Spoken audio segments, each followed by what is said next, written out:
A ring pour across 2 canvases. Sounds splendid, yes? Well, you're half right. Watch with me, won't you? I am Mrs. Ruby Merlot. As a cultural, colorful pouring icon, I dress for every pour as one would naturally dress for dinner. I channel my muse with a quick vocal exercise, then ask my canvas what it wants to be. And now that you know my story, shall we pour? Gracious viewers, Mrs. Ruby Merlot here. Let me quickly ask my canvas what it wants to be and get right to the pour. I begin with a coat of gold on these 2 canvases. Oh, perhaps it should be canvae or canvasi. I'm not completely sure which is proper. My heirloom crystal cream pitcher holds beautiful layers of colors for my latest attempt to have an off-center ring with edges dragged onto the gold. Since I haven't attached the 2 canvases, well, you know, I tilt them separately. Almost immediately I know which I like better, and I begin to think I might have a success on my hands. The second ring is a bit of a mess. I add the last drops of paint to try to make it more interesting and add some to the other as well.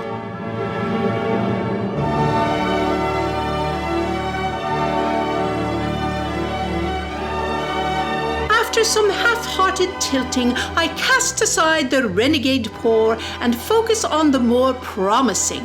Though this confession may leave you incredulous, gracious viewers, my desire is that you know I do not always pour a perfect painting.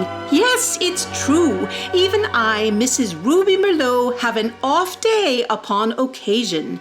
But the crackerjack takeaway in all this, it doesn't much matter if your every pour turns out the way you'd hoped. A mishap is not life-threatening. So unlike sword swallowing. Several years ago, Mr. Merlot's second cousin, Marvin Merlot, awoke one morning with an overwhelming desire to become a sword swallower. We all believed his epiphany was inspired from eating too much shish kebab at the Merlot family barbecue. Well, he quit his very lucrative position as a corporate attorney and pursued his dream. After months of strenuous sword-swallowing practice, they start with butter knives, you know, smaller than swords and well-greased. He was told he would never advance to anything more than a mediocre sword-swallower. Dejected, he first determined to prove them wrong. Upon further reflection, he faced the truth. Sword swallowing is a talent in which it would be unwise to be but mediocre. Truth really can be a double-edged sword, don't you think? Marvin once again is a practicing attorney. Though he is unable to do lunch with clients, he gags at the sight of silverware. Heavens, how I do run on! All that to say, one may at times be mediocre in one's pours. And here are the splendiferous close-ups. The rich blues and greens stand out against the gold so beautifully.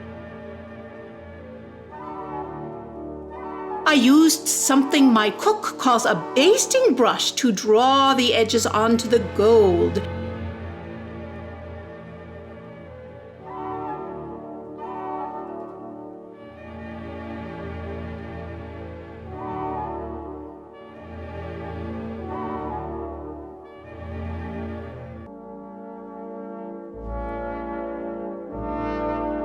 Here it is with my 24-karat gold vase. Gracious viewers, if you've enjoyed this video, please subscribe to my channel. If you found it but mediocre, it still tops a sword swallower, don't you think?